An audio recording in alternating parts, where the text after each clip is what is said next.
আমরা যখন মাঠে আসবো তা আমরা টেবিলের এই পাশ থেকে আসি আর ওই পাশ থেকেই যাই, তখনই ড্রেজারগুলো উধাও হয়ে যায়। এখানে জেলা প্রশাসন, উপজেলা প্রশাসন বলে কিছু শব্দ আছে। প্রশাসনের তাহলে কাজটা কি? ড্রেজার দিয়ে কারা মাটি ভরছে এটা পুলিশ প্রশাসন, জেলা প্রশাসন, উপজেলা প্রশাসন জানে না, এটা হতে পারে না। আজকে ড্রেজার থাকুক বা না থাকুক, ড্রেজার যেন আড়িয়াল বিলে আর না আসে আপনি সেই ব্যবস্থা গ্রহণ করবেন এবং আপনি নিয়মিত তদারকি করবেন, এবং এই নিয়মিত তদারকিতে আপনি প্রয়োজনে এলাকাবাসী সংবাদকর্মীদেরকে যুক্ত করবেন। আমরা খাল যেগুলো সংযোগ বিচ্ছিন্ন হয়ে গেছে, পলি পড়ে পদ্মার প্রবাহ কমে যেই কারণেই হোক না কেন, সেইগুলো সংযোগ এবং পুনর্খননের ব্যবস্থা নিতে আমার IWM এর প্রজেক্ট শেষ করার দরকার নেই। কিন্তু যেই মুহূর্তে আমরা এই কথাটা বলবো অমনি আপনারা আমাদেরকে 1000 কোটি টাকার একটা প্রকল্প দেবেন। 1000 কোটি টাকা আমাদের হাতে এই মুহূর্তে নেই, আমরা দিতে পারছি না। আপনাদের যে কাজের বিনিময়ে টাকা, কাজের বিনিময়ে খাদ্য কর্মসূচি ছিল, আপনাদের তো স্থানীয় এখানে প্রচুর বেকারত্ব আছে। বেকারত্ব যদি নাও থাকে, অনেক স্বেচ্ছাসেবী তরুণ আছে যারা এই কাজগুলো করতে চায়, তাদেরকে সম্পৃক্ত করে আসলে খালগুলো পুনর্খনন এবং সংযোগ স্থাপন করা যায় কিনা এটা একটু দেখবেন। এখানে মৎস্য কর্মকর্তা আছেন, আমি জানি না যে তিনি কতদিন এখানে ড্রাইভ দেন নেটগুলো সরিয়ে ফেলতে।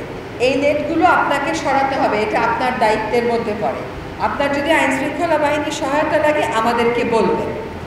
মাটির উপরিভাগ স্টোলেন হয়ে যাচ্ছে, চুরি করে নিয়ে যাচ্ছে ইটভাটায়। ডিসি মহোদয় আমাদেরকে তালিকা দেন যে কয়টা ইটভাটার মধ্যে কয়টাকে আপনি লাইসেন্স দিয়েছেন আর কয়টা ইটভাটা অবৈধ। আমাদের জন্য অপেক্ষা করবেন না, অবৈধ আপনার লাইসেন্স নেই, পরিবেশের ছাড়পত্র নেই এমন ইটভাটা আপনি নির্দ্বিধায় ভেঙে দেবেন। এটা আপনার আইনি ক্ষমতা এবং আইনি দায়িত্ব। আর যেগুলোর লাইসেন্স আছে সেগুলোর লাইসেন্সের প্রয়োজনে যদি আমার কৃষি জমির উপরিভাগ নিয়ে যায়, আমার ইটভাটার প্রয়োজন নাই। আপনি এটাও জানেন যে ইটভাটার লাইসেন্স দেয়া যায় না যতক্ষণ পর্যন্ত না ইটভাটার মালিক আপনাকে সুনির্দিষ্ট করে বলবে যে সে মাটি কোথা থেকে আনবে। তো এই যে ড্রেজার দিয়ে মাটিগুলো ভরেছে, এই মাটিগুলো সরিয়ে ওই ইটভাটায় দিয়ে দেন। এই মাটিগুলো আপনাকে সরাবার ব্যবস্থা করতে হবে, তাহলে তো আমি বিলটাকে রক্ষা করতে পারবো না। এবং একবার যখন আপনি যারা ড্রেজার দিয়ে মাটি ভরেছে তাদেরকে আইনশৃঙ্খলা বাহিনীকে দিয়ে বাধ্য করেন মাটি সরাতে, সেরকম দৃষ্টান্ত আমরা করেছি, প্রয়োজনে আমাদের থেকে জিজ্ঞেস করবেন, তারা মাটিগুলো সরাতে বাধ্য হবে এবং তখনই অন্য ড্রেজার আর এখানে আসবে না। যে মামলার কথা বলেছেন এটা আমাদের আদিলুর রহমান সাহেব উনি নোট নিয়েছেন এবং এটা দ্রুত প্রত্যাহারের জন্য কি করা যায় সেটা আমরা করব। শুধু কৃষি অধিদপ্তর থেকে যিনি এসছেন, আপনি আর মৎস্য কি একসাথে কখনো বসেন যে আপনাদের কোন ফসল ফলানোর জন্য কোন ধরনের পেস্টিসাইডের কারণে এইখান থেকে কোন মাছগুলো হারিয়ে যাচ্ছে? আড়িয়াল বিল কিন্তু শুভ্র ভাইয়ের একা না, উনি মালিকানা দাবি করলে কিন্তু আমি রাজি হব না।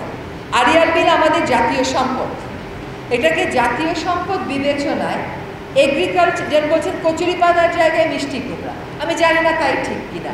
যেগুলোতে কম পেস্টিসাইড লাগে আপনারা কৃষকদের সাথে উঠান বৈঠক করে সেগুলো একটু প্রচলিত করেন।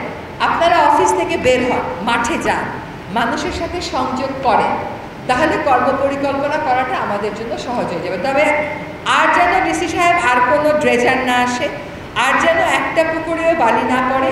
যেটুকুন বালি ভরেছে আপনি নিশ্চয়ই ড্রাইভ দিয়েছেন, কাজে আপনি জানেন এই ড্রেজারের মালিককে, তাকে দিয়ে আপনি মাটি সরানোর ব্যবস্থা করেন। আমাদের জন্য দৃষ্টান্ত সৃষ্টি করেন যাতে আমরা অন্য জায়গাতেও এটা প্রতিফলন করতে পারি। আমরা বলবো যে মুন্সিগঞ্জে জেলা প্রশাসক আড়িয়াল বিলে যে মাটির ভরাট করা হয়েছিল সেই মাটি সরিয়েছে, এটা অন্য জেলা প্রশাসকেরা তখন ওইটার দিয়ে উদ্বুদ্ধ হয়ে কাজ করবে। এটা আপনাদের প্রতি আমাদের অনুশাসন বলেন, নির্দেশনা বলেন থাকলো। ধন্যবাদ।